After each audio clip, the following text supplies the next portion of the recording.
Most people panic when the stock market crashes, but what if I told you another one is coming and you shouldn't worry about it? In the next few minutes, we're breaking down why market crashes are normal, why investing near all time highs isn't as risky as it sounds, and the real reason most investors lose money. And hint, it's not the stock market.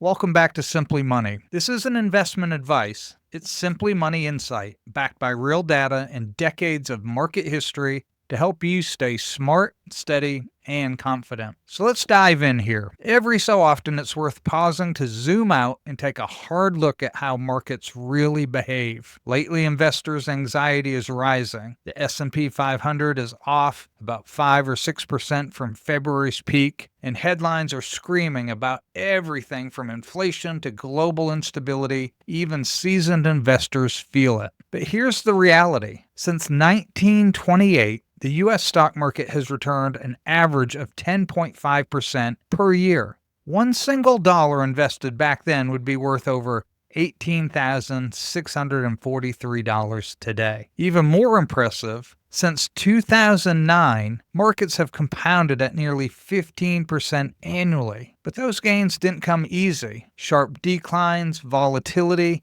and gut-wrenching drops have always been part of the ride. Let's take a look at the stock market since 1928. You can see on the chart here, the blue is years that it was positive, and the red are years that are negative. What do you see? What I see is that we're spending a lot more time in gains than we are losses, but we get much more stressed, impacted, and feel chaotic during the red times. Let's zoom in a little bit to 1980 to now. As you see here, the market declines in perspective, even up markets see downturns. Let's start at 1980. It was a 33% gain that year, but during the year, at some point during the year, intra-year drawdown was negative 10%, but the year ended up 33%. As you can see, there are many, many years where there are some significant downturns. Here, let's look here at 1998, a 19% drawdown. People were panicking. That's crazy. But it ended the year 29% in the positive. Now, there are other times when you see here, as in 2008, the market drawdown was 48%, but it ended the year negative 37. So that was a bad year, but it didn't end as bad as the total drawdown.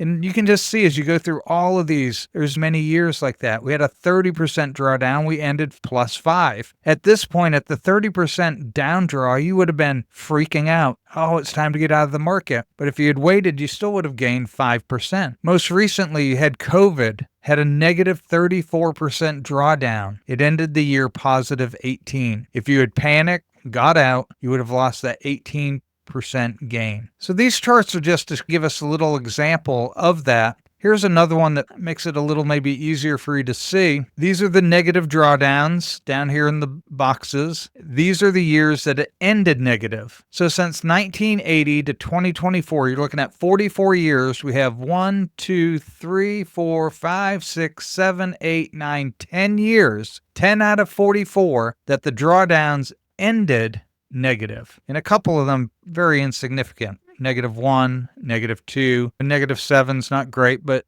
it recovered at 26% the next year. This is to show that drawdowns are normal. It's part of the market. Look where you end up. Even these horrible -38 ending of the year, look at the next few years, positive 23, positive 13, a flat year, positive 13, positive 30, positive 11. So out of the next 6 years, you had 5 that were 11+%, and one of them 30%. This is where your gains were made. Then you had a -1, almost a flat year, and then again, a positive 10, positive 19. That is the power of time and patience. I just wanted to show you those charts to give you a perspective that it is normal, and even during the years, almost every year has significant drawdowns at some point, but they end the year in the positive. sometimes significantly. So these wrenching drops have always been part of the ride. What does the data actually say? Let's look at the hard numbers. From 1928 to 2024, the market experienced an average intra-year drop of 16.4%, meaning every year at some point the market was down that much or more, and yet markets still finished in positive territory about 75% of the time. The median positive return per year was 21%, and the median negative return was negative 0.95%. Think about that. 75% of the time, the market's positive, and the median positive return is plus 21%. So 25% of the time the market's down, and the median negative return per year is negative 0.95%. Yet much more attention, much more news, much more chaos, much more frantic selling, much more fear is portrayed in this time because people function on their emotions. Now let's fast forward to data from 1980 to today. The average intra-year decline is 14.2%, meaning at some point every year the market drops on average 14%. In 23 of the last 44 years, markets dropped 10% or more during the year. In half the years.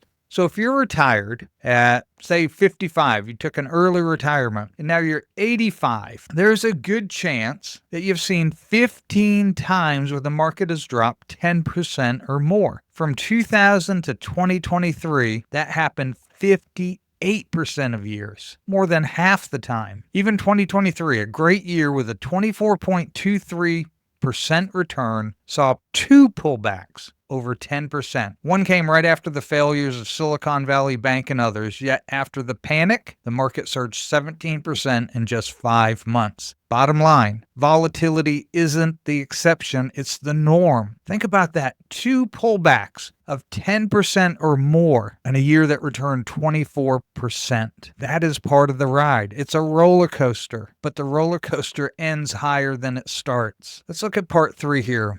Big drops happen more than you think. Between 1954 and 2024, the S&P 500 saw 20% plus declines roughly once every 6 years, lasting on average 402 days, a little over a year, about 3 months. But here's the kicker. Many crashes don't even hit 20%. Many stall out around 19%, only to bounce right back. And trust me, a 19% drop feels just like a 20% one. Historically, declines of 15% or more happen once every 3 years. So let's say you retired in the year 2000 with a $1 million portfolio. In the last 25 years, you would have seen your investments drop by at least $200,000 6 different times. If your portfolio grew to $1.5 million, a 10% dip would mean a $150,000 drop. A 20% decline, that's $300,000. Painful, yes, but normal. The next thing I want to talk about is why most people still lose money. Here's the truth. We almost guarantee another market crash is coming. I just don't know when. It could be this year, 5 years from now, or 10. But if you plan to be invested for the next 30 years,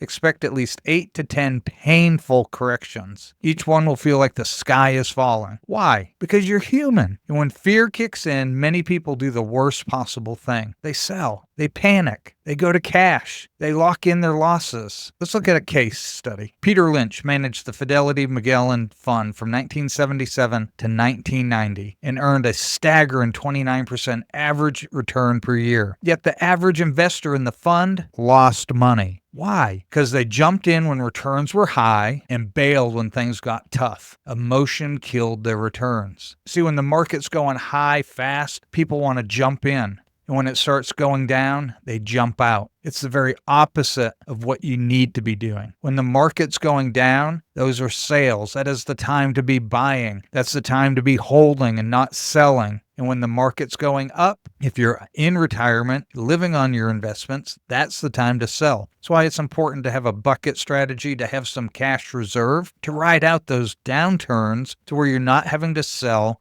when the market's down. 2 to 3 years of cash reserves is a great rule of thumb, depending on your circumstances, depending on other cash sources you have. other income sources you have, but that is a good rule of thumb. Emotion is the killer of returns. Think about that, being part of a fund that averaged 29% and you lose money. But what should you do instead? If you're losing sleep during a correction or crash, the solution isn't panic. It's a better plan. One smart move is to use recovery bounces to rebalance or de-risk slightly, especially in retirement. Markets often have short-term rebounds even in down years. Use those windows strategically. And remember this, market pullbacks are not only normal, they're opportunities. Staying invested through the storm has historically delivered the best long-term results. Your emotions are often your biggest risk, not the market itself. How do you react when the market's down 5%, 10%, 20%? Have you experienced a 20% decline in your investing journey? If so, leave a comment down below. What have you done? How has it impacted you? And what are your plans going forward? For those who are new, take heed to the advice of those who have been through those downturns. They do pass, and those are great opportunities.